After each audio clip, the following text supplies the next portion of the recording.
porte-bonheur. Vous savez, les avis, c'est comme les trous du cul. Tout le monde en a un. Bienvenue tout le monde à After Eight, épisode 69. After Eight, c'est le talk show qui déconstruit la pop culture. On y parle de tout. Ciné, comics, séries, bouquins. Et aujourd'hui, j'ai l'impression qu'on va parler beaucoup de cinéma, puisqu'on va parler de Venom. Oui, le film qui vient de sortir. Et à mes côtés, j'ai un autre Venom lover, n'est-ce pas ? J'ai Benjamin François, alias Quix sur les internets. Benji, comment ça va ? Je crois que tu es tellement fan de Venom que tu as décidé de te faire appeler Benjamin Brock. Bonjour Daniel, bonjour les auditeurs. Déjà, tu vois, quand t'as dit on va parler beaucoup de cinéma, j'ai failli dire c'est déjà gentil d'appeler Venom du cinéma si tu veux. Donc, Ah non. On garde le gros du morceau. Mais enfin, il y a beaucoup de gens qui disent oh là là, vous lovez trop alors que vous appelez hate. Ah bah là, je pense qu'il va avoir matériel à discuter quand on va passer au sujet du jour. Mais moi j'ai pas aimé, mais toi t'as adoré le film, donc ça va compenser. Ah, j'ai adoré. Toi t'as passé un excellent moment en tout cas, c'est ce que j'ai vu. J'ai passé un moment formidable au moment où je me suis réveillé. Bah écoute, on en parlera au moment où on parle de notre sujet. Mais d'abord, ça fait un petit bout de temps. Qu'est-ce qui t'arrive, mon gars ? Bah écoute, tu parles justement de te réveiller. Alors moi, à la base, je voulais parler d'Armada dans mes news, mais je me suis endormi dessus hier soir, donc je l'ai pas encore terminé. Alors, Armada, pour ceux qui connaissent pas... C'est le deuxième roman de Ernest Cline, ci-devant l'auteur de Ready Player One, un livre et un film qu'on adore à After Eight, vous savez. Un livre qui sponsorise After Eight ? Ah bah on en parle dans tous nos épisodes, donc évidemment. Je veux dire, on leur envoie plein de clients. c'est dire si le livre nous a trop... Enfin, voilà, si ça nous a marqué. Et ça me permet d'enchaîner peut-être, parce que... Je t'en prie. Et j'étais aux États-Unis il y a pas longtemps, donc c'était un Comic-Con fort agréable. Donc Comic-Con de New York, donc ouais. Comic-Con de New York. Et juste en revenant, donc, un ami de la maison, un ami du show qui s'appelle Martin Gamera, qui produit le podcast Stockholm Sardou. Stockholm Sardou, merci. Et qui co-présente le podcast Nanarland. Voilà, et il nous appelle en disant mais il faudrait que vous fassiez super ministre de l'Intérieur Battle en nous montant la liste Wikipédia de tous les ministres de l'Intérieur. Et alors ça serait très drôle de savoir. Moi j'étais chaud. Ouais, Poniatowski, Pasqua, Maurice Papon. Attends, il y a tellement de gros clients là-dedans. Beaucoup de criminels, hein, ça il faut le dire. Le seul truc, c'est que j'avais en tête depuis très longtemps et je me disais putain mais en fait ça va être un peu problématique parce qu'il y aura forcément des gens pas contents et faire un classement sur les présidents. Et en fait maintenant on a le matos, il y a suffisamment de présidents pour que ça soit un classement intéressant. Donc on s'est mis en tête qu'un spécial de fin d'année, donc il n'y a pas que Transformers qu'on va s'enfariner. C'est une émission que j'avais en tête de faire depuis très longtemps et finalement je me suis motivé grâce à... il y a des gens qui ont dit ouais on veut écouter ça. Donc maintenant c'est officiel, pour la fin d'année on a un spécial qui arrive, c'est Super Président de la 5e Battle. Et voilà. C'est pas une blague, et on va classer on va dire surtout qui est le meilleur président de la 5e, qui est le pire président de la 5e, c'est aussi possible. Et c'est un classement qui va être fait donc avec toi puisque tu le veux bien et avec papa. On va bien s'amuser parce que j'ai déjà commencé à... T'as déjà préparé tes arguments. Non mais c'est une émission que tu peux pas y aller comme ça. Il faut un petit peu préparer. Bon après, préparer pour moi c'est pas très compliqué parce que je lis le Canard enchaîné depuis que j'ai 12 ans. Bizarrement, j'ai arrêté avec les années Hollande. C'est l'époque à laquelle j'ai arrêté aussi, vu que je conduisais, j'avais plus le temps de le lire de toute façon. Donc, Oui, et moi je sais pas pourquoi, j'ai eu une espèce de soudain désintérêt. Est-ce que tu t'y es remis, c'est la question. Ah, je m'y remets occasionnellement, ouais. Je fais si il se passe un truc le mercredi, si je prends le métro ou le train le mercredi, tu peux être sûr que je prends le Canard. Mais ça dépend vraiment du jour. Moi, quand je suis en visite en France, je sais que c'est mon petit péché mignon. Je prends mon petit Canard. Tu vois, il suffit que j'arrive en milieu de semaine, comme ça, je peux en avoir 3 si je reste 15 jours. Donc c'est ma petite tradition, mais c'est vrai qu'à une époque je m'étais abonné depuis les US au Canard et je me rendais compte qu'ils s'empilaient, que j'avais pas le temps de les lire, donc bon à un moment en fait ouais, c'est quand on est abonné, c'est pour ça que j'ose pas m'abonner à des journaux physiques parce que j'ai peur qu'ils s'empilent au fur et à mesure. Ouais, mais autant quand je prenais le métro, tu vois, je le torchais en 2 jours, c'était réglé. Et là, en conduisant, bah évidemment, j'ai pas le temps. Faudrait que je me pose quelque part, que je le lise, et j'ai pas le temps. Dans les embouteillages. Je sors un journal et je l'ouvre en grand dans les embouteillages, ouais. C'est le truc rassurant. Et mais tu sais, maintenant, les voitures, elles se conduisent presque toutes seules. Ouais, presque. Non, mais genre, C'est presque est important. J'ai conduit une voiture de location et j'étais à un moment coincé dans l'embouteillage et elle avançait quand le mec devant avançait et s'arrêtait au même moment. Bientôt, les voitures auront plus besoin de nous. Et Bah, vivement. Rien à voir. On aura plus de temps pour lire, du coup. Rien à voir pour rester sur cette note américaine. Je joue beaucoup à Spider-Man en ce moment. Alors, je fais pas ma reco Spider-Man parce que je vais attendre de le finir. Mais j'y joue beaucoup. C'est le jeu que je Twitch le plus en ce moment. Et en fait, je joue pas mal en ce moment. Je fais pas mal vivre ma chaîne Twitch. Donc, si vous êtes intéressé, c'est twitch.tv/CamilleRobotics. Donc, vous avez des chances d'y voir Spider-Man. Spider-Man, qui, je pense, est un jeu passionnant à décortiquer, surtout si tu aimes Spider-Man. Et j'y pense beaucoup parce qu'en plus, on a Venom. On a parlé de Venom juste après. Ouais, puis donc, on a fait un épisode Spider-Man il y a pas si longtemps. Et ce que j'ai cru comprendre, c'est qu'on a une activité croisée, toi et moi, puisque j'ai joué à Assassin's Creed Odyssey. Et toi, le mec en retard d'un an, tu te dis, je vais faire Assassin's Creed Origins, voilà. Bah, moi, je peux pas jouer à Spider-Man, même si j'en ai très envie, mais tu le sais, ma PS4 est toujours dans sa boîte et ma télé, pareil, est toujours pas sortie des cartons. Oui, mais t'es toujours dans tes cartons. Mais parce que voilà, j'ai toujours un fatras de cartons dans mon séjour et donc pas la place pour sortir la télé ni pour installer la PS4, donc Spider-Man attendra. C'est un miracle qu'il l'enregistre sur son micro, c'est parce que je l'ai quand même menacé de mort. Hein. J'ai dit putain, mais retrouve ton micro. Putain. Non, le bureau, c'est un des premiers trucs que j'ai préparé, qu'on a rangé. Enfin, ça reste un gros bordel le bureau, mais voilà, on a des étagères, j'ai pu sortir des affaires et donc j'ai installé mon PC parce que si j'avais pas mon PC, franchement, je sais pas comment je survivrais. Donc voilà, le studio d'enregistrement, ça a été un des premiers trucs qu'on a préparé. Et c'est pour ça que je peux jouer sur PC. Donc content d'avoir assisté, quoi. Voilà, donc j'avais Assassin's Creed Origins sur Steam depuis un an. Je me suis dit, il serait temps de s'y mettre. Hein. Il y a Odyssey qui sort. Odyssey, j'y jouerai l'année prochaine. Hein. Mais tu sais qu'un délai d'1 an, pour moi, déjà, c'est pas mal. Moi, j'ai l'impression de jouer à une nouveauté, là. Enfin, je sais pas, mais je te rappelle que j'ai fait Yakuza 1 il y a 6 mois. Hein. Donc, je joue à Yakuza 0 en ce moment. Ouais, et en ce moment, je joue à Persona 1. Donc, un délai d'1 an, c'est pas mal. Et je me suis mis à un autre jeu qui s'appelle Trails in the Sky, qui est un jeu de la série de Legend of Heroes. C'est un JRPG qui est sorti en 2004 sur PC. Ah, pas mal. Donc voilà, ça y est, maintenant, officiellement, je suis dans le rétro gaming. Là, ouais, j'ai pas fini Dragon Quest 6 par exemple, tu vois, ça fait un moment que j'y ai pas retouché, j'avoue. Hein, ça me saoule tellement le grinding que je me suis mis à Persona à la place. Et du coup, je grind sur Persona. Et oui, parfaite transition. Origins pour moi, Origins. Donc Assassin's Creed Origins, pour les gens qui n'y ont pas joué l'année dernière et qui peut-être l'ont oublié dans leur liste Steam comme c'était mon cas, le jeu est très beau, en tout cas sur PC. J'ai pas une carte graphique de compète, hein, j'ai une 970, ça tourne très bien. On fait 2-3 concessions sur quelques effets, mais on a nos 60 fps en 1080p, tout est nickel.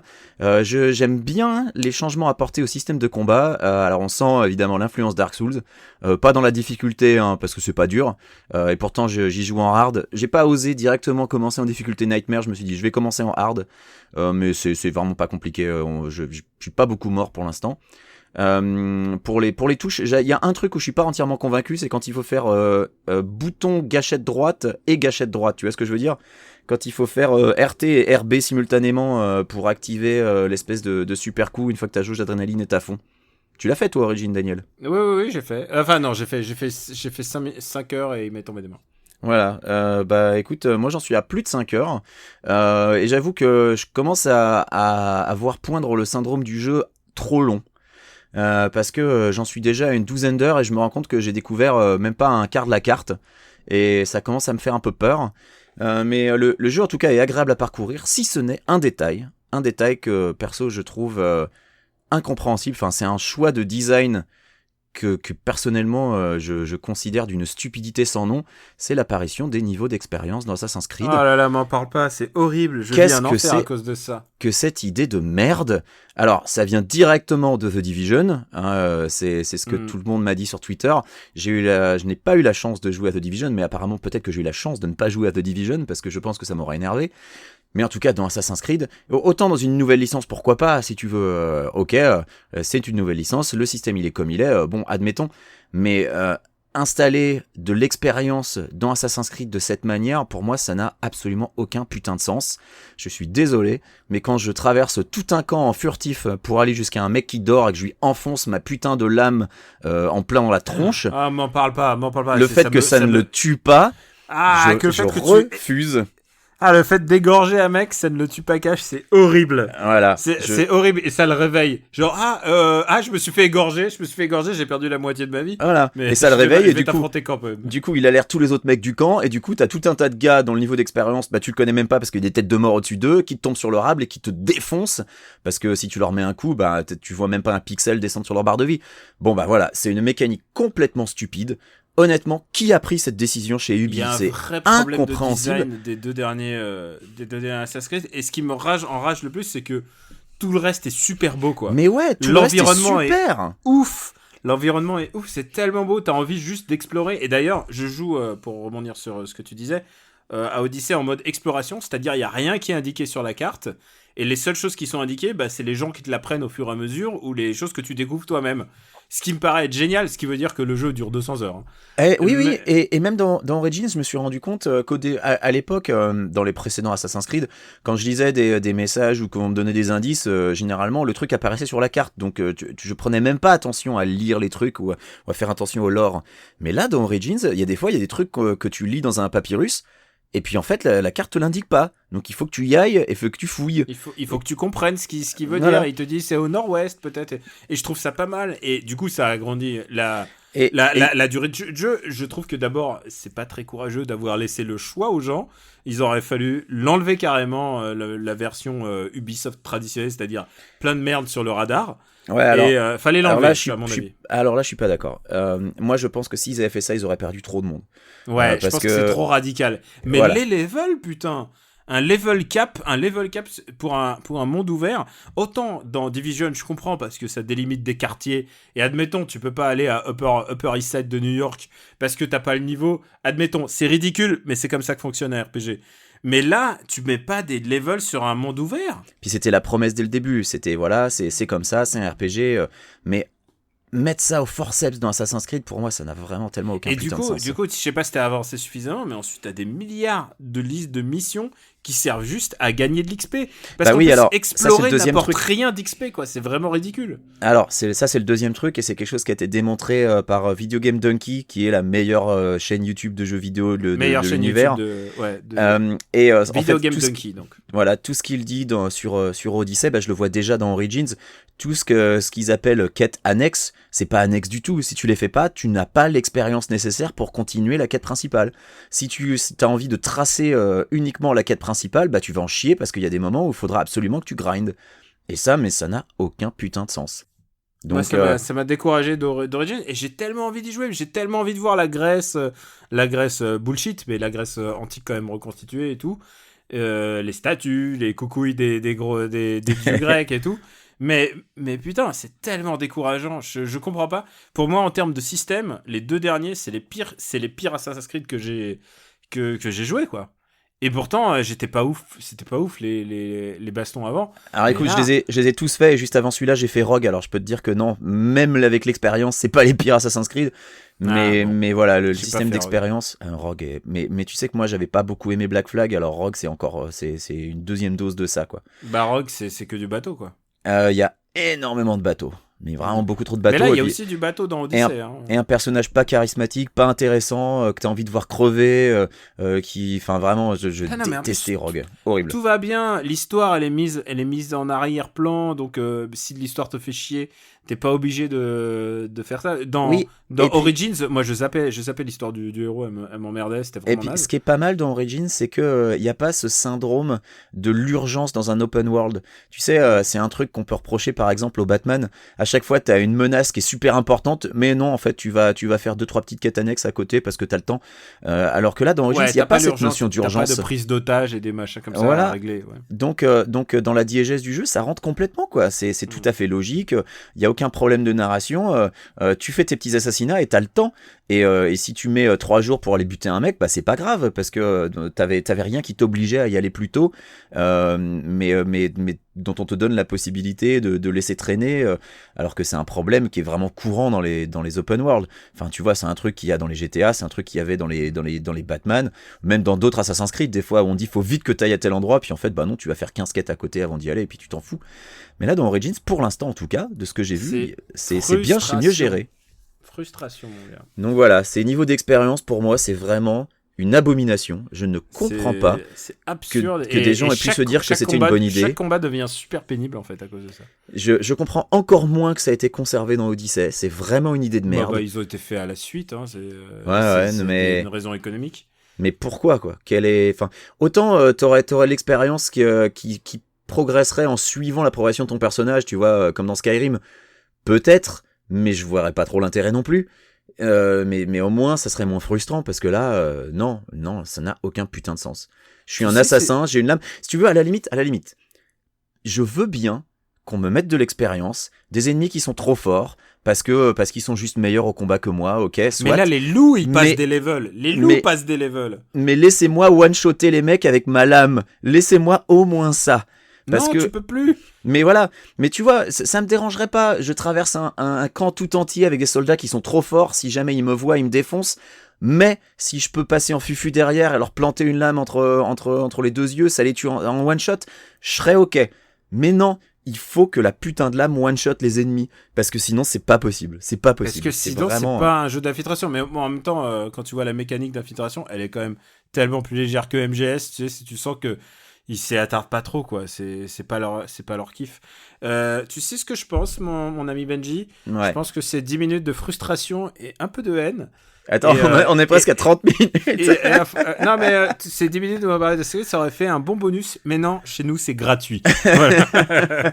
Mais tu sais même pas de la haine, c'est que je passe globalement des bons moments sur Origins, mais je suis tellement frustré par cette mécanique d'XP. C'est vraiment dommage. Ce jeu aurait pu être fabuleux. Ouais, il est juste, il est bien. Mais je comprends pas. Je comprends pas. Kakashi. Et pourtant, j'ai tellement envie de jouer à Division 2 parce que j'ai envie de flinguer. Et là, avec de l'XP, ok, je comprends. Non, mais bah là, non, flingue avec de l'XP, moi perso, je comprends pas. Hein. Donc, tu headshot un mec, un mec avec un fusil de snipe et ça le tue pas. Je suis désolé, mais non, je jouerais pas à The Division. Hein. J'avais déjà compris quand j'avais entendu les descriptions du jeu, j'avais compris non, c'est pas pour moi. Et c'est dommage parce que l'ambiance a l'air super, mais non. En plus, j'y joue avec un ami commun. Ah. Bah tout d'un coup, un ami commun vous offre des fleurs. Écoute, l'XP dans les RPG, oui, mais dans les jeux comme ça, je veux pas, ouais, c'est pas possible. On est d'accord. Bah maintenant, on va passer au plat de résistance, si je veux dire. Parce que tu es hungry comme Venom. On va passer After Love. Exactement. Allons, fais pas cette gueule. Tu peux pas gagner tout le temps, pauvre mec. Écoute, pourrieux, pour moi tu n'es qu'une merde de chien qui s'étale sur un trottoir. Et tu sais ce qu'on fait d'une merde de ce genre? On peut l'enlever soigneusement avec une pelle, on peut laisser la pluie et le vent la balayer, ou bien on peut l'écraser. Alors si tu veux un conseil d'ami, choisis bien l'endroit où on te chiera. Venom, il était pas très haut classé dans notre liste des blockbusters les plus attendus, n'est-ce pas Benji? Non, il était pas très très haut. On avait peu d'espoir. Je crois qu'à l'époque où on avait fait l'émission, il y avait un seul trailer qui était dispo, c'était le tout premier qui est sorti alors qu'il y avait 0 effets spéciaux. Le trailer qui aurait jamais dû sortir en l'état et qu'ils ont balancé à l'arrache, il me semble. Et le problème, c'est pas les effets spéciaux, c'est tout le film. D'abord Benji, est-ce que tu as aimé ce que tu as vu? Ah, tu l'as bien dit, le problème c'est pas que les effets spéciaux. Non, ce film est une catastrophe. Absolument tout est raté. Il y a peut-être 2 ou 3 moments où j'ai rigolé parce que il y a Tom Hardy qui pensait être dans une comédie, mais le problème c'est que le film a le cul entre 2 chaises, n'arrive jamais à choisir entre la vraie comédie gaudriole très cartoon ou alors le film un peu hardcore, dark, sombre, parce qu'on parle quand même d'un anti-héros qui arrache la tête de ses ennemis, mais hors champ, parce que c'est PG-13. Enfin bref, ce film est un vrai paradoxe ambulant, et il n'y a rien qui fonctionne. Rien du tout. C'est un désastre du début à la fin. Voilà, en gros, comme Benji, tu peux le voir, j'ai bien aimé. Assez d'After Eight. Je vais t'expliquer pourquoi c'est un des films les plus importants de l'année. Je t'écoute. Donc, comme je te l'ai dit en intro, j'étais au Comic-Con. Comic-Con de New York, et il faut, juste pour resituer un peu comment est New York, le Comic-Con se trouve entre la 34e et la 40e rue de New York. C'est un grand bâtiment, Et en général, j'arrive par la 34e. Ce détail a une importance parce qu'il y a un cinéma sur la 34e. Donc si tu avances tout droit pour essayer de choper le métro, tu passes forcément devant ce grand ciné. C'est un AMC, c'est la grande, c'est leur UGC à eux. Tout à fait. Et j'ai donné rendez-vous à mon pote Anthony, que je salue, et je lui ai dit, écoute, je sens un bad buzz monstrueux sur Venom, puisque j'étais au Comic-Con juste avant, je sens un bad buzz, les gens m'en parlent, ils me disent, il se passe un truc, il faut qu'on y aille. J'avais manqué les projections presse en France, parce que justement, j'étais là-bas. Et je lui ai dit, il faut qu'on y aille, donc on casque nos $15, ça y est, j'ai compris ce que tu vis au jour le jour. Mais tu comprends pourquoi maintenant, quand AMC a sorti son offre type carte UGC, pourquoi les gens se jettent dessus, parce que... Oui, c'est 3 films, tu regardes 3 films par mois pour non, 3 films par semaine. Tu peux aller voir 3 films par semaine, tu payes $20 par mois, et tu peux aller voir jusqu'à 3 films par semaine. Donc c'est l'équivalent d'une carte UGC. Il y a une petite limite, tu peux pas te faire 6 films en une semaine, mais tu rentabilises en un film plus du popcorn, t'as rentabilisé ta carte, donc ça va. Alors, plus du popcorn est très relatif aux États-Unis, puisque quand tu demandes un petit popcorn, on te regarde genre quoi. Quand tu demandes un petit popcorn, on te donne un sac de 3 litres, et quand on demande un grand, il te faut c'est les 2 quoi, bras. Quand t'arrives au moment où le mec il fout le popcorn dans le bac, et tu sais, c'est littéralement, on dirait un caisson d'oxygène ou un truc, tu sais, c'est un truc gigantesque que j'ai fait. Mais non, c'est super pas appétissant, quoi. Ah, puis attends, c'est quand tu rajoutes le beurre au-dessus qui est encore pire. Quand ils font couler le beurre liquide dans le popcorn, là. Une fois j'étais au Lincoln Center et le film là-bas, ils ont rajouté du beurre de truffe. Tu sais, et là, c'est là que j'ai compris la différence des classes. C'est que les autres, ils ont le sucre et chez les Bourges, ils ont les truffes. Mais blague à part, revenons-en à Venom, ou plutôt à ce setup de cette séance de Venom. Moi, je trouve ça révélateur qu'on préfère parler de popcorn que de parler de ce film. C'est vrai, mais il va être question de faim pendant tout le film. Ouais. 34e rue, donc j'arrive au cinéma, donc il faut que tu t'imagines que les gens qui sortent du Comic-Con, ils passent par ce cinoche, et donc la salle est pleine de gens à la fois en costume, mais il y a aussi des fans qui sont venus avec leur t-shirt Venom, ils sont chauds bouillants, tout le monde est chaud bouillant pour une séance, ils ne savent pas ce qui les attend. Mais personne n'a vu les trailers ou quoi? Et effectivement, les trailers, c'est les trailers, une fois que t'es devant le film, t'as plus de barrière. Donc résumons juste l'histoire, c'est Eddie Brock, donc qui n'a rien à voir avec l'Eddie Brock qu'on connaissait, puisque avant il était photographe, pour un journal, pour le Daily Bugle. Là, il est blogueur, journaliste d'investigation. Ouais, il est reporter, il a sa propre émission. On est supposé y croire. Joué par Tom Hardy. Tom Hardy qui n'a pas l'air de savoir comment jouer pendant tout le film, mais ça, on y reviendra. Et j'ai l'impression que beaucoup de gens ne savent pas comment jouer il continue de faire son accent bizarre, on ne sait pas d'où il vient, son accent. Et c'est sans doute les 30-40 premières minutes les plus chiantes que j'ai vues d'un film cette année. Et je peux te dire, mon gars, j'en ai vu quelques-uns à Cannes. Genre, vraiment, tu sais, les films chiants, j'en ai vu, mais là, les 40 premières minutes étaient chiantes. Et là, vient le moment où il fusionne avec Venom. Donc, c'est quand même déjà bien, bien loin dans le film. Après les longues expositions, sa petite amie qui est jouée par Michelle Williams, qui elle a l'air de savoir jouer jusqu'à temps que justement que Venom arrive. Après, on dirait qu'on l'a pas prévenu. On peut le dire, on va spoiler, hein. On va pas trop se priver. Là, déjà, on est dans les 40e minutes, là. Là, préparez-vous à spoiler alert, là. Mais de toute façon, on va revenir sur le début du film, parce qu'il y a tellement de choses qui vont pas dans le début. Ouais, mais là, je fais dans l'ordre chronologique de la séance est partie en vrille. Mais tu sais quoi, je vais revenir sur le début du film, parce que toi, je suppose que t'as dormi pendant le début du film. Ouais, non, mais attends. Je te connais, je suis un peu familier avec tes méthodes. Oui, il y a un truc qui m'a réveillé. C'est le moment où il fusionne avec Venom, et là, je vais, oh putain. Et là, Tom Hardy aussi, il a fait ouais putain. Et là, Tom Hardy s'assomme tout seul dans sa salle de bain. Et là, la salle se met à rire. Et là, c'est comme si tout d'un coup, il y a eu un truc de l'ordre de c'est vraiment de l'ordre. C'était cathartique. C'était de la libération. Tout le monde s'est mis à rire de ce qui arrivait dans ce film. Et tout d'un coup, Tom Hardy, qui jouait avec accent bizarre, il s'est mis à jouer à mec avec accent bizarre, mais en mode Jim Carrey dans The Mask. Et je pense que c'est ça son référent d'ailleurs. Alors moi j'avais Jim Carrey dans Menteur Menteur, mais c'est vrai que c'est proche aussi. Et du coup, il se met en relation avec le symbiote, donc cette entité extraterrestre, et l'entité extraterrestre lui dit, arrête de lui répéter tout le temps dans ses oreilles, dans sa tête. Elle lui parle dans sa tête, ouais. Et il lui dit t'es nul, j'ai faim, j'ai envie de tuer des gens. Et lui, il est là, genre, il a l'air d'être clueless. Et il y a cette scène extraordinaire où il va dans un resto et il fait meat. et il prend la viande et il bouffe la viande direct et il fait ah non, il arrache la viande de l'assiette de quelqu'un qui est en train de manger en fait. Ouais, et il dit ah non, celle-là elle est cuite, c'est pas bien. Et lui il fait ah meat hungry, et là il rentre dans le bac, dans l'aquarium des homards, et il se met à bouffer les homards crus. Et voilà, assis dans l'aquarium, il chope les homards et il les mange. Personne ne peut survivre à une scène aussi ridicule.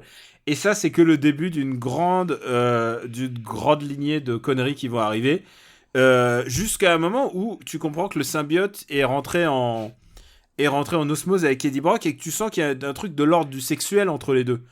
Puisque, c'est la bromance après.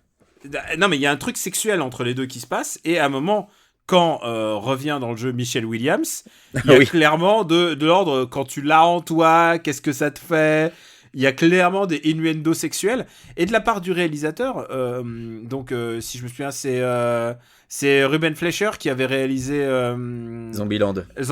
Donc je pense qu'il y a clairement un truc volontaire de faire un truc débile. Il y a vraiment, quand il fait Food Now, je te jure, on est parti en vrille et toute la salle commençait à rire de tout ce qui se passe, puisque c'est une relation quand même entre l'extraterrestre et l'homme qui est un peu, on va dire, perverse.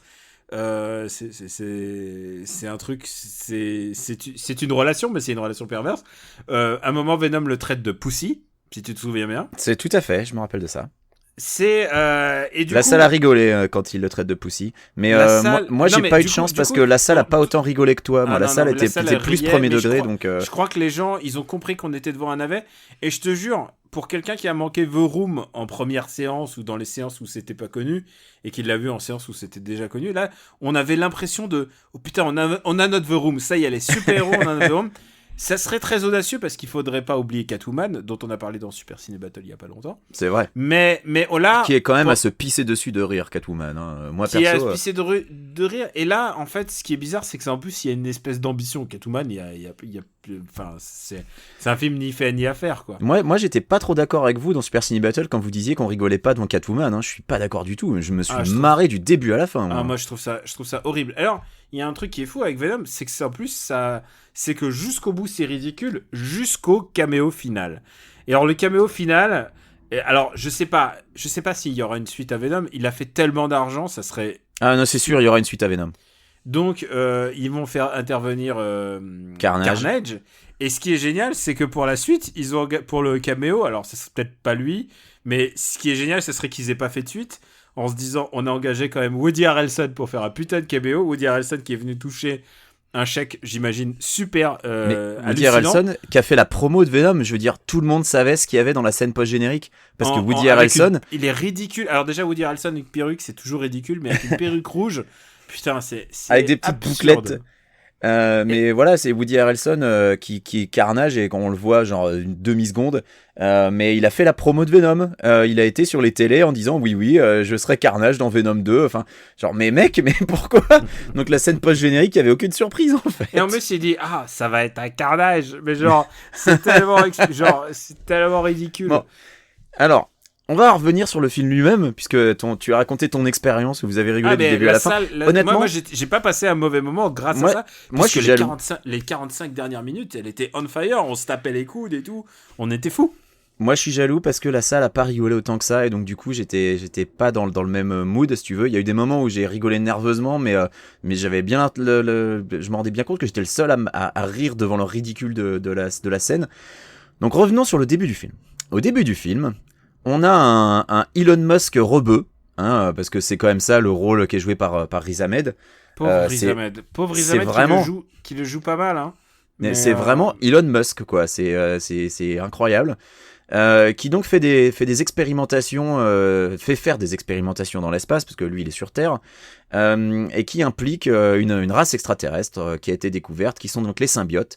Et son idée, c'est que les symbiotes arrivent à survivre dans l'espace, et peut-être que si les symbiotes peuvent fusionner avec les humains, et ben les humains pourront aller vivre dans l'espace, puisque le réchauffement climatique va détruire la Terre, et donc plutôt que de consacrer son argent à essayer de sauver la Terre, il préfère consacrer son argent à faire fusionner les humains avec des entités extraterrestres dégueulasses pour faire vivre les humains dans l'espace. Bon, cherchez pas la logique là-dedans, c'est le personnage de Riz Ahmed, il est archi caricatural du début à la fin. Dès que tu le vois, tu sais que ça va être lui le méchant. Et alors, non seulement il est caricatural, mais en plus... enfin, il est plus que caricatural. J'arrivais à deviner ses répliques avant qu'il les dise.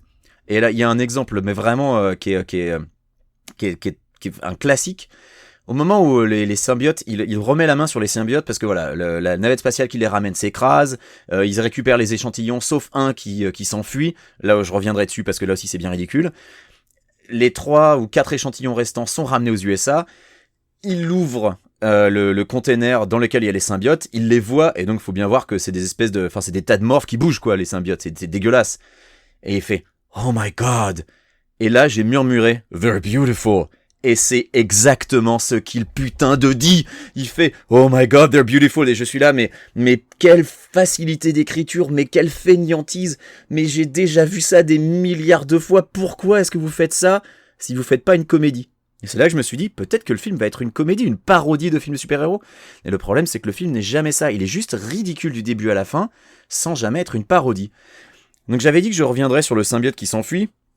Le symbiote qui s'enfuit, il le fait en possédant un des cosmonautes, puis ensuite en possédant une ambulancière, puis ensuite en possédant une vieille femme, puis ensuite en possédant une petite gamine. Et le symbiote, il est tellement intelligent que déjà, il sait lire, parce qu'il a récupéré un logo de la Life Foundation. Donc on imagine qu'il a acquis les capacités de son hôte, et donc il a aussi acquis ses connaissances, donc il sait qu'il faut qu'il aille à la Life Foundation, mais il sait aussi prendre l'avion, et on ne sait pas comment il se démerde pour aller jusqu'à San Francisco, enfin merde, tout ça n'a aucun putain de sens. Enfin, il faut beaucoup de suspension d'incrédulité en se disant, le symbiote, quand il fusionne avec l'humain, il acquiert toutes ses connaissances. Le truc, c'est que ça sera contredit par une scène, par le symbiote Venom lui-même, un peu plus tard, qui va...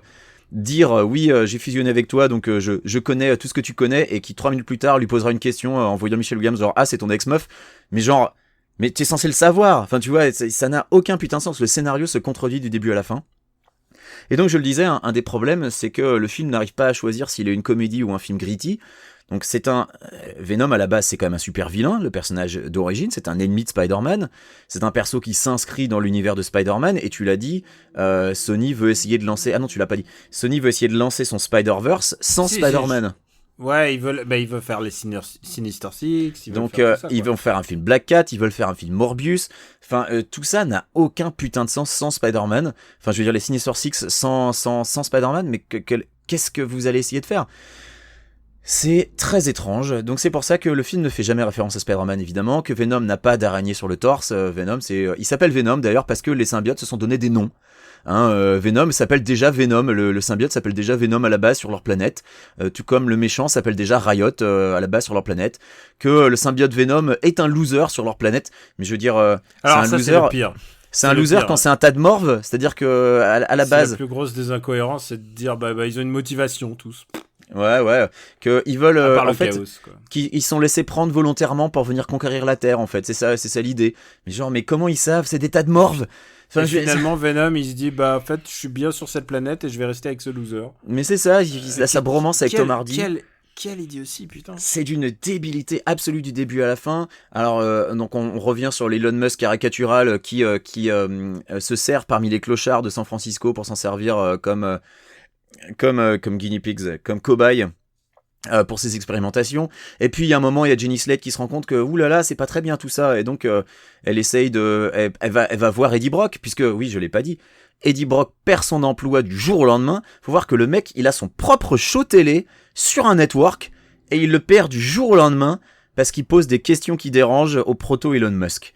Et là, tu te dis, mais c'est pas comme ça que ça marche. Enfin, je veux dire, tout concernant son taf était ridicule. Ça n'a aucun putain de sens. Enfin, tout le début où il perd son taf, où il perd sa meuf, ça n'a aucun putain de sens. C'est ridicule du début à la fin. C'est vraiment consternant. Les effets spéciaux. Est-ce qu'il faut qu'on parle des effets spéciaux ? C'est très laid. C'est globalement raté. Le combat entre les deux symbiotes, c'est d'une mocheté absolue. Et pourtant, il y a un plan, ils ont fait une tentative où tu vois les symbiotes qui explosent un peu, où tu vois les mecs qui sont à l'intérieur d'eux. Enfin, le problème, c'est que le plan est illisible. Donc, du coup, ça rend pas trop mal en photo quand tu vois le plan à l'arrêt, mais dans le film, c'est vraiment d'une laideur absolue et c'est impossible à lire. Il y a plusieurs plans lors de la course-poursuite quand il est en moto, où tu vois clairement que c'est sa doublure cascade, Tom Hardy. Enfin, mais les gars, pourquoi vous avez laissé ce plan-là ? On voit clairement que c'est pas lui sur la moto. Il y a plein de choses qui sont incompréhensibles pour un film avec un budget pareil. Après, c'est pas un film qui a coûté 300 millions, hein, mais je comprends pas. Ce film est une aberration. Et ce qui est encore plus énervant, c'est que il marche, il fonctionne au box-office, parce qu'en face, il y a rien. Il est sorti dans une période de creux. Ils ont eu une moule incroyable. Le seul film en face, c'est A Star Is Born de Bradley Cooper avec Lady Gaga, qui du coup vise un public complètement différent. Et je reviendrai dessus. Mais vraiment, ils ont une moule de fou, parce que là, ils sortent au creux de la vague, quoi. Il n'y a pas de film de super-héros en ce moment. Il n'y a pas de gros films d'action en ce moment. Donc du coup, le public est allé voir Venom. Et il y a l'anti-buzz, les gens comme nous qui disent « Ouais, putain, ça se trouve, ça sera rigolo ». Ouais, alors après, moi je suis allé le voir en me disant ça se trouve ce sera rigolo, mais je m'imaginais pas à quel point ce serait nul à chier comme ça, et j'ai pas eu la chance d'avoir la salle qui prend le film à la rigolade comme toi, quoi. Donc c'est vraiment, faut être dans la bonne salle, hein. Faut être dans la bonne salle avec les bonnes personnes, parce que sinon j'y ai vraiment pris aucun plaisir. Alors si, il y a deux trois remonter le film pour que ça dure une demi-heure, et là tu as le film, il y a deux trois répliques, génial, quoi. Il y a 2-3 répliques où j'ai rigolé, puisque comme je l'ai dit, Tom Hardy lui il avait l'impressionné dans une comédie, que le film a été clairement expurgé de toute scène de violence pour être PG-13, alors qu'ils auraient pu y aller à fond, faire un film à la Deadpool, où on s'en fout, on a un héros qui arrache les têtes des mecs, donc autant y aller à fond. Mais non, ils ont décidé de faire un film familial, ce qui stratégiquement parlant au niveau budget est peut-être mieux, mais d'un point de vue vision de l'œuvre, enfin c'est nul à yèche, quoi. Ça n'a aucun putain d'intérêt. Tom Hardy n'est pas un peu survendu aussi? Ah, Tom Hardy, super survendu. Moi, j'ai jamais trouvé que c'était un bon acteur. Hein. C'est pas un très très bon acteur. Et là, il essaye de faire une Jim Carrey quand même. Ouais, non, mais c'est juste pas bon. Et puis, faut qu'on parle de cette scène où il roule une pelle à un symbiote quand même. Ah putain. Alors voilà. Là, clairement, le sexe est explicite là. Voilà, parce que quand t'en parlais tout à l'heure, j'ai cru que t'allais parler de ça. Il y a une scène où le symbiote est séparé de Tom Hardy, et c'était pas volontaire de la part le symbiote lui voulait rester, hein, mais il se fait arracher de Tom Hardy. Et puis pour le rejoindre, en fait, il va passer par Michelle Williams, et donc il va posséder Michelle Williams. Il va devenir She-Venom, qui est un personnage Marvel qui a existé. She-Venom qui existe. Voilà, enfin qui existait puisqu'elle est canoniquement morte, mais en tout cas She-Venom a existé dans les comics. Et donc Tom Hardy échappe à la mort, se fait sauver la vie par She-Venom, et là She-Venom s'approche de lui, on parle bien d'un symbiote dégueulasse, hein, avec une grosse langue, avec des grosses dents et tout, et lui roule une méga pelle, et du coup le symbiote est transféré de She-Venom, donc de Michelle Williams à Tom Hardy.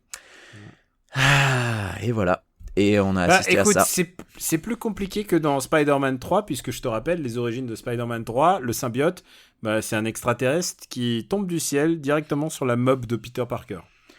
Ouais. Et je pense que ça, c'est les origines les plus rapides que j'ai jamais entendues de ma vie. Mais il tombe du ciel, il tombe sur sa mob. Ouais, mais je me demande si je préfère pas ça aux origines qu'on a vu dans celui-là. Franchement. On lui donne le label After Eight. Ah ouais, non, mais c'est de la grosse merde. Honnêtement, n'y allez pas. Voilà. Je suis désolé, mais... Ou alors, allez-y avec une grosse bande de potes. Voilà. Soirée DVD, bande de potes. Et surtout, tu sais quoi, c'est compliqué, hein, tu peux pas parler dans une salle de ciné, mais essayez de faire la séance où il y a personne, comme ça vous pouvez parler en même temps que le film. Et puis zapper les 30 premières minutes. Hein, putain, non, puis comme ça, vous pouvez refaire les dialogues, genre « Eddie, j'ai envie de faire pipi !» Enfin, tu vois, on peut s'amuser comme ça. I'm hungry. Ah oui, il lui dit « J'ai envie de manger des têtes. » Ok, j'ai envie de manger des cerveaux. Et en plus, ils ont méga forcé, parce que je sais pas si tu te rappelles, les 2 derniers trailers en date, ils se terminent par cette scène où il y a un braquage dans une supérette, et où il est là, et puis d'un coup il devient Venom, et il fait tout un laïus pour expliquer au gars que c'est pas bien ce qu'il est en train de faire, puis finalement il finit par lui arracher la tête. Et c'est la dernière scène du film, voilà, c'est la toute dernière scène du film, c'est la scène de fin. Ce qui fait que pendant tout le film, tu te demandes si le truc a été coupé au montage ou si tu le verras à la toute fin. Voilà, c'est d'une stupidité. Enfin, le marketing de Sony a flingué le film encore plus que le film se flingue lui-même. C'est impressionnant de ratage.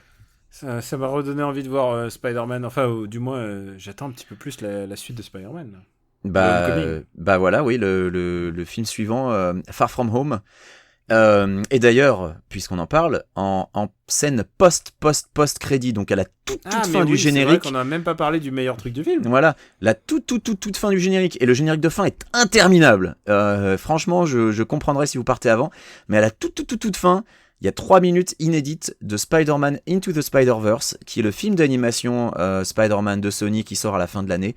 et ça a l'air chambé et je suis qui a l'air trop autrement chaud. plus intéressant. Non, mais Au moins plus pour le intéressant. coup, je trouve ça incroyable que Sony arrive la même année à sortir cette gigabouse qu'est Venom et ce truc qui a l'air génial de Spider-Man Into the Spider-Verse. Alors peut-être que ça sera nul, hein, mais honnêtement, tout ce qu'on en a vu jusqu'ici, moi je suis super Ça a emballé. l'air d'être leur Lego Batman.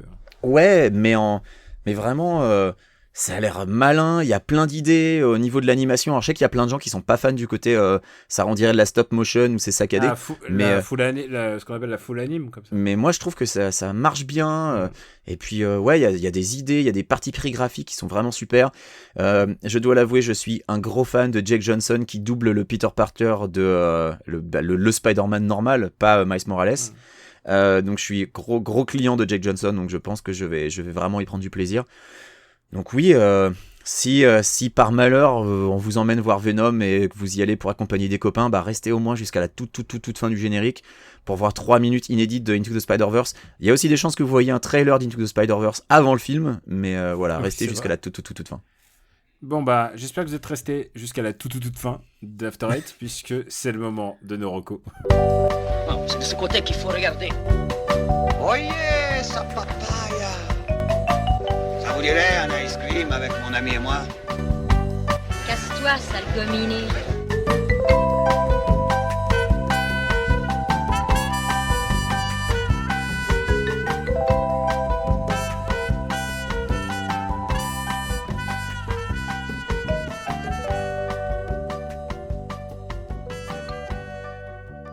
After Eight est un titre trompeur parce qu'à la fin, on balance nos recommandations. Benji, qu'est-ce que tu as vu de bien à part Venom ? Bah je suis allé au cinéma une deuxième fois, et parce que comme je l'ai dit, cette semaine aux US, il y avait 2 films, il y avait Venom et il y avait A Star is Born. Et alors je suis le premier étonné, mais j'ai bien aimé ce film. Alors pourquoi je suis le premier étonné ? Parce que, je vais le dire, hein, je ne suis pas du tout, mais alors pas du tout client de la musique de Lady Gaga. Et je vais préciser, je suis tout à fait conscient qu'elle a énormément de talent, puisque j'ai pu voir les vidéos YouTube où elle est seule au piano, où elle chante, et oui, non, elle a énormément de talent. C'est impossible de nier que elle chante super bien, qu'elle joue du piano, qu'elle écrit, qu'elle compose. Donc là-dessus, j'ai aucun problème. Non, j'ai beaucoup plus de problèmes avec ses albums, avec ses singles, avec cette espèce de pop, avec des sons, des sonorités électro que perso je trouve dégueulasses, des chansons qui ont des paroles mais complètement ineptes. Enfin, prenez 5 minutes et lisez les paroles de Poker Face ou de Téléphone. C'est d'un niveau mais consternant. C'est le fond de la cuvette, c'est épouvantable. Non, mais les paroles de Téléphone, mec, c'est encore pire. Enfin, c'est de la nul à chier. Voilà, je déteste la musique de Lady Gaga. Alors que justement, je crois que ce qui m'énerve le plus, c'est que je la sais très talentueuse et c'est ça qui m'énerve le plus. Bref, j'y suis allé à moitié reculons. Et ben, c'est vachement bien. Et c'est vachement bien parce que, alors, bon, c'est pas, vous y allez pas pour l'histoire, hein, parce que c'est pas original, c'est un remake d'un remake d'un remake. Il y a déjà eu 4 versions de Star is Born, de cette histoire. La dernière en date, c'était avec Barbra Streisand. Pour l'anecdote, c'était la première production de John Peters, qui était le coiffeur de Barbra Streisand. John Peters, dont on parle énormément dans An Evening with Kevin Smith, hein, avec la longue histoire de Kevin Smith. Le producteur de Wild Wild West. Le producteur de Wild Wild West, des films Batman chez Warner. Batman, et des films Superman chez Warner jusqu'à récemment, et qui donc est aussi le coproducteur de cette version de Star is Born. Donc tu vois, il a pas perdu la main, John Peters. Il n'y a pas d'araignée mécanique géante dans Star is Born, malheureusement. Mais ça raconte donc l'histoire c'est un film réalisé par Bradley Cooper, qui raconte donc l'histoire de Bradley Cooper, qui est un rocker à succès. Hein. J'ai l'impression qu'il a beaucoup basé son jeu sur un Eddie Vedder alcoolique, c'est assez rigolo. Et donc c'est un chanteur, on va dire qu'il fait un peu de la country, mais country un peu rock. Enfin, c'est un Garth Brooks ou un Brad Paisley. Enfin, c'est un mec comme ça. Et puis il rencontre un soir dans un bar une chanteuse, et donc interprétée par Lady Gaga. Et il a un coup de foudre, hein, déjà tout net. Il va lui faire la cour, ils vont commencer à sortir ensemble, et puis un soir lors d'un concert, il l'appelle sur scène pour qu'elle chante avec lui, et puis finalement progressivement c'est elle qui va un petit peu voler les projecteurs, pas voler, hein, parce que il l'a produit derrière, il la pousse, mais alors que sa carrière à lui décline, sa carrière à elle explose. Et on se doute que l'histoire va pas bien se finir, mais voilà. le film parle un tout petit peu justement de ce dont je parlais avant. Il y a un moment où lui devient assez malheureux de voir que elle est obligée de danser, de faire de la chorégraphie, de faire de la vieille pop pourrie avec des paroles minables pour faire des singles à succès. Et donc je me suis dit ils vont peut-être élaborer là-dessus, et puis finalement non, pas tant que ça. Mais je me suis un peu reconnu en lui à ce moment-là. Mais en tout cas, Lady Gaga est vachement bien dans le film, et c'est vraiment une révélation, et je pense que c'est le truc sur lequel c'est déjà le truc sur lequel toutes les critiques insistent, et je sais pas si le film est sorti en France à l'heure actuelle, mais en tout cas quand il sortira, je pense que c'est d'accord. C'est certainement ce dont parle la presse. Elle vraiment joue très très bien. Dans le même temps, elle joue un rôle qu'elle connaît, puisque elle a commencé à connaître le succès quand elle a commencé à partir dans les extravagances et à faire de la pop, alors qu'avant elle galérait à chanter dans des bars. Donc finalement, c'est un peu son histoire. Je sais pas si elle serait une bonne actrice pour des rôles un peu plus de composition, mais en tout cas, dans A Star Is Born, vraiment, elle est exceptionnelle. C'est donc une reco.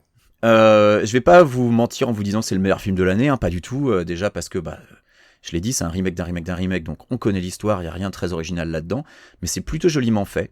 Il y a quelques longueurs, malheureusement, le film est peut-être trop long pour ce qu'il a à raconter. Et puis justement, ce qui peut être paradoxal, c'est qu'il y a quelques passages qui paraissent un peu expédiés. La dépression justement donc du personnage de Bradley Cooper, par moment est traité un peu par-dessus la jambe, ou trop rapidement, trop brièvement. On sait qu'il est alcoolique depuis le début, parce que on le voit picoler sans arrêt, mais on a un peu de mal à comprendre ce qui le pousse vraiment à la déprime, alors que jusque là il vivait un parfait amour avec elle. Donc le film a des défauts évidemment, mais ça reste un bien meilleur moment que Venom. Donc si vous hésitez entre les deux films, eh bien moi je vous conseillerais plutôt d'aller voir A Star Is Born 2 et avec Bradley Cooper, et donc surtout Lady Gaga. Daniel, à toi. Écoute, tu m'as presque convaincu, alors que beaucoup de gens m'ont dit tu vas voir, c'est horrible, mais écoute, je veux bien lui laisser sa chance. C'est pas horrible, c'est guimauve, on va pas se le cacher. Mais honnêtement, l'interprétation est tellement juste, tellement chouette que ça vaut un peu le coup d'œil. Alors, j'avais un film j'ai beaucoup de films à recommander, du coup je vais espacer les recos entre ici et Super Ciné Battle, et je vais commencer par ce qui me paraît être le plus urgent entre guillemets, puisque c'est en fonction des dates de sortie. D'abord, déjà présent dans les salles, il y a Donbass. Donbass, c'est un des films qui m'a le plus marqué justement à Cannes.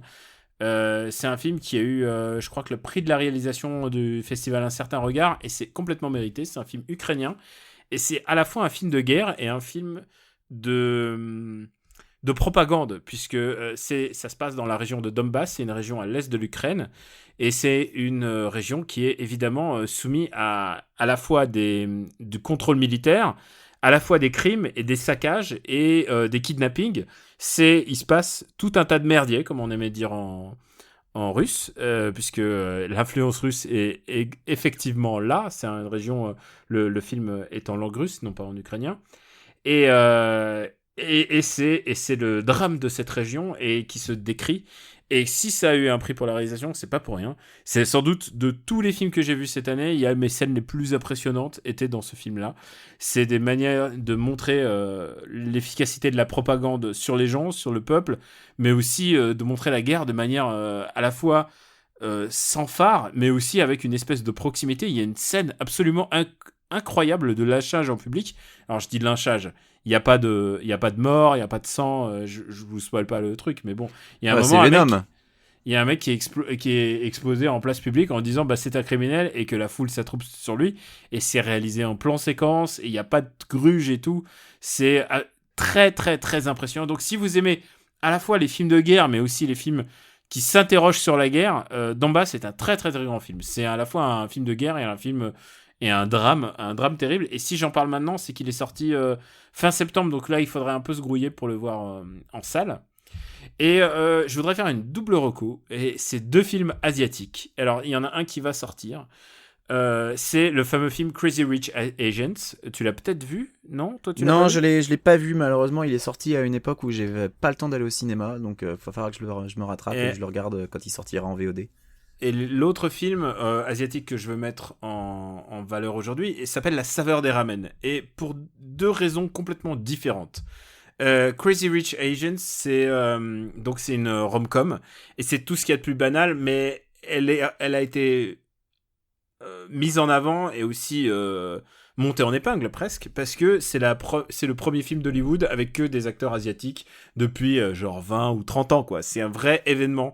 Et c'est sans doute une responsabilité trop grande pour ce film à porter, parce que aucun film ne peut survivre à ça. Même Black Panther, tu vois, tu peux trouver des critiques, tu peux émettre des doutes sur certains aspects du film, mais la responsabilité du film est très importante par rapport à la population qui vise, et surtout par rapport à son potentiel à Hollywood. Je veux dire, si ces 2 films-là loupaient, ça en était fini pour 10 ans, là.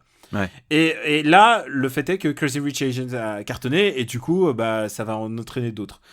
Pourquoi je recommande ce film, au-delà du fait que c'est une rom-com totalement agréable avec des gens riches et tout ce que tu peux t'imaginer du déluge de richesse que ça peut représenter. Je crois que ça se passe à Singapour en plus. Donc, tu vois, du déluge de richesse absolue, c'est que il y a une méchante dans ce film-là. Évidemment, dans toutes les rom-coms, il y a une méchante.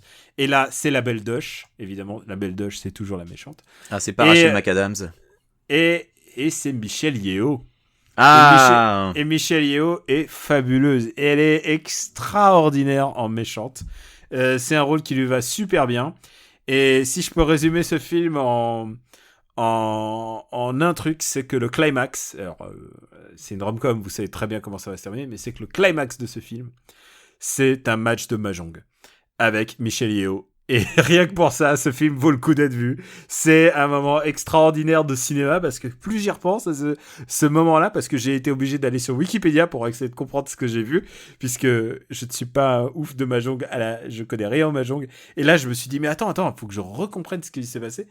Et le fait est, c'est la première rom-com qui m'a obligé de me documenter sur ce qui se passe. Et tu peux le voir, évidemment, sans connaître rien de mahjong.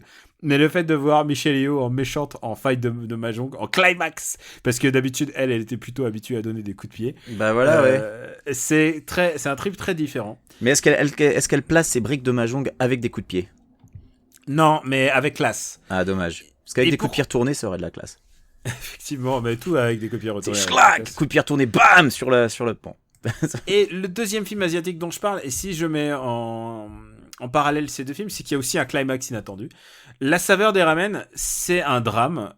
C'est un drame réalisé par Eric Koo, qui est aussi un réalisateur qui vient de Singapour, que j'adore. Il a réalisé un des plus beaux films d'amour du cinéma pour moi, qui s'appelle Be With Me, un film qui je crois pas a été mentionné dans Super Ciné Battle. Je sais pas si ça date avant 2010, mais du coup personne ne l'a jamais mentionné. Mais voilà, pour moi c'est un des plus grands films de tous les temps, je pèse mes mots.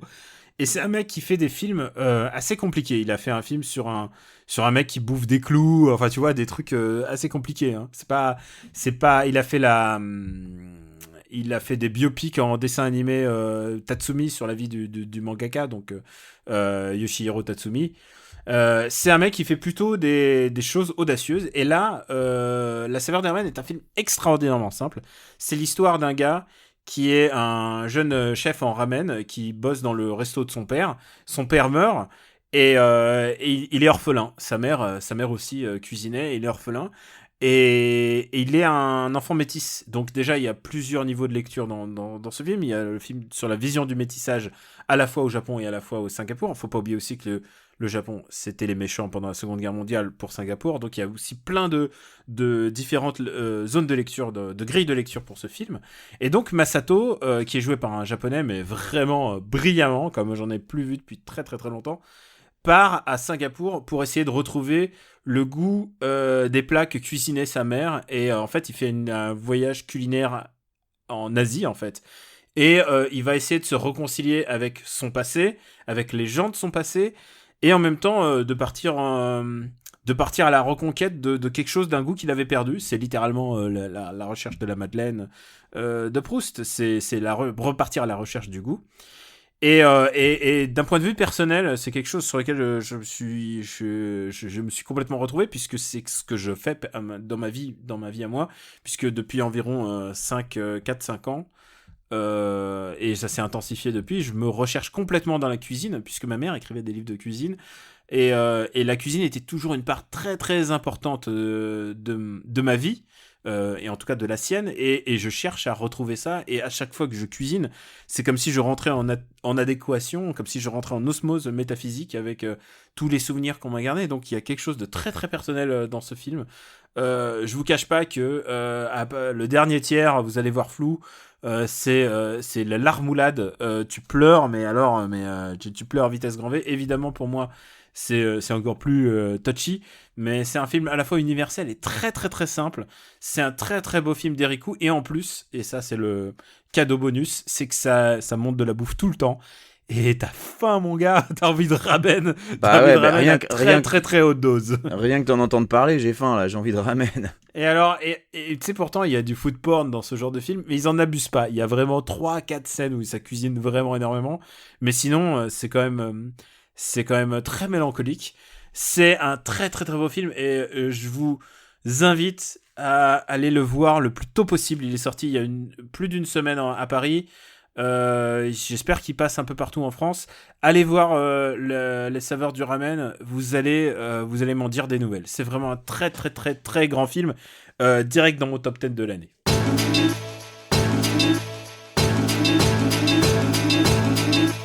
Ça va, je te l'ai bien vendu. Hein. Ah oui, tu m'as donné envie de manger des ramen aussi. J'ai faim rien que ça, alors que je suis à la diète, putain. Par contre, je t'ai pas recommandé à la 2, je sais pas pourquoi. C'est bizarre. Est-ce que ça serait pas le moment de faire le mot de la fin ? Eh bien oui, je propose ventilateur. C'est con. Eh bien, c'était After Eight. Merci de nous avoir suivis. Benji, où peut-on te retrouver ? On peut me retrouver sur after8.fr, sur Twitter 4blackxz, dans le Growlcast, j'enregistre l'épisode 2 avec Papa demain. Et on l'a déjà un peu teasé sur Twitter, ça va être un épisode qui risque de nous faire perdre quasiment tout notre public, puisque on s'attaque à une œuvre pas facile. Écoutez, je vous invite à écouter l'épisode 2 du Growlcast, qui sera certainement pas disponible quand vous entendrez ces mots, mais sauf si vous écoutez l'épisode dans un an, comme moi je fais avec mes jeux vidéo. C'était un peu nul mon outro, mais bref. On est des très bons vendeurs. Et tiens, je tiens à dire que le premier Growlcast, vous l'avez mis en ligne un vendredi soir. Un vendredi soir à 20h, ouais. On est des champions du marketing. Et franchement, ouais. Ah non, mais les mecs qui viennent nous demander des conseils. Non, les gars, vous savez pas compris notre stratégie d'optimisation est au top. Donc, on s'en bat les vous m'entendrez dans Super Président de la 5ème Battle d'ici quelques mois. Et puis sinon, voilà, c'est à peu près tout. Est-ce que tu me permets d'ajouter pour toi, nous avons enregistré un Parlement Luc depuis pas longtemps. Ah, c'est vrai. Toujours. T'as vu comment tu sais pas vendre ? On a enregistré Parlement Luc épisode 5 sur Angela, et je ne m'en suis toujours pas remis personnellement. C'était horrible, hein. J'y repense de jour en jour et j'essaye de re-raconter cette scène de fin. Moi, je me réveille la nuit et je crie Angela, et je me dis, ah putain. C'est dur, hein, c'est dur. En même temps, t'es une caractère. Donc, je rappelle, Angela est disponible gratuit sur OCS, je crois. Vous n'avez pas besoin de le regarder. Enfin, vous n'avez pas besoin de le payer. Au moins, vous avez l'illusion de pas payer.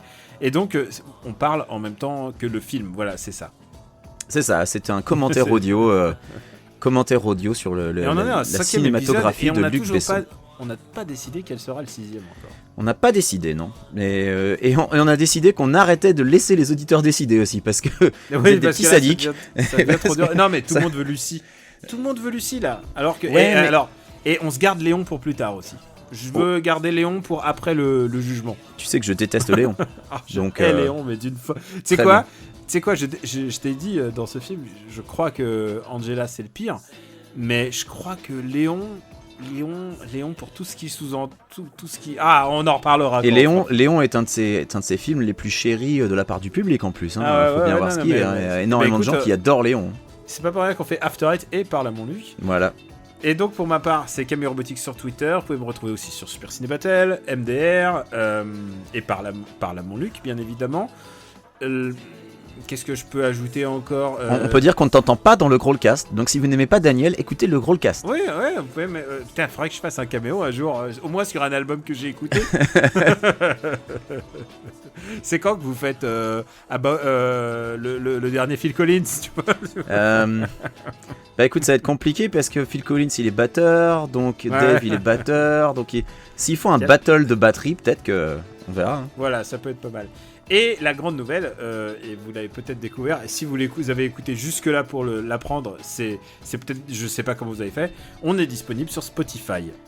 Ah oui, c'est vrai. On est désormais disponible sur Spotify. Donc, écoutez, c'était une demande du public. Nous vous avons entendu. Nous sommes disponibles sur Spotify. Et une demande pas coûteuse en temps, on tient à le dire. Non, Ça nous a voilà. pas coûté Heureusement, ça nous a pas demandé beaucoup d'efforts. Sinon, je pense qu'on l'aurait pas fait. Ni d'argent, parce qu'on est les éconocroques. Mais c'est un test. Hein, voilà, on est sur Spotify. J'ai envie de voir un peu comment ça va évoluer. Si Spotify commence à nous faire nous planter des coups dans le dos, genre à mettre de la pub au milieu des épisodes ou avant les épisodes, ou dans ce cas-là on dégagera de Spotify, mais pour l'instant ça a l'air réglo, donc on fait un test. Comme vous le savez, on n'aime pas trop la pub à After Eight, c'est pour ça qu'on a un Patreon. Voilà.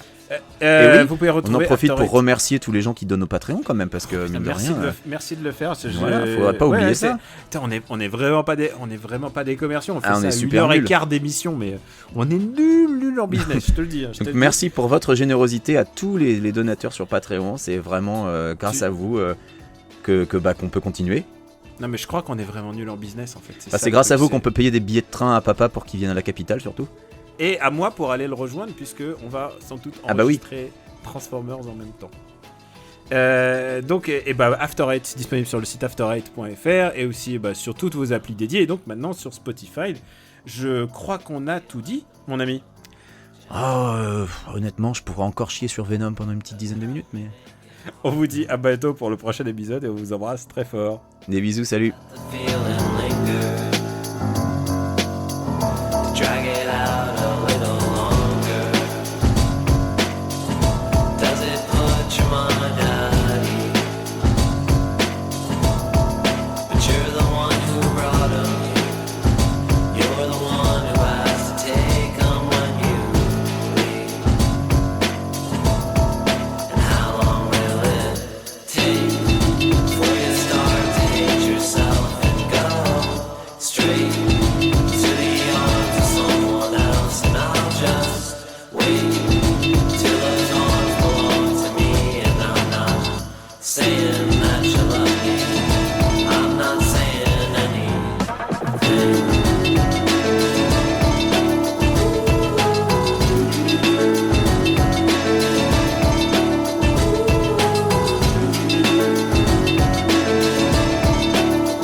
Prépare à mort, donc voilà, j'enregistre aussi.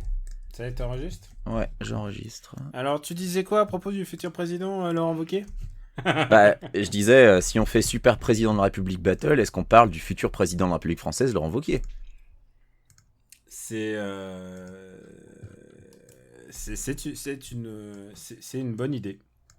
Vu qu'en France, la gauche est morte, enfin, les électeurs de gauche sont pas morts, mais les candidats de gauche, franchement, enfin, voilà. Ouais, mais bon, il y aura peut-être une force qui va émerger. Moi, je pense que, je sais pas... Non, mais Benoît, petit ange parti trop vite, quoi. Non, mais tu vois, je pense que... Ah non, Emmanuel est plus là. Non. Rocard non plus, hein, au cas où tu te demanderais. On vient bien s'amuser dans cette émission politique. Ah bah non, alors lui il est mort.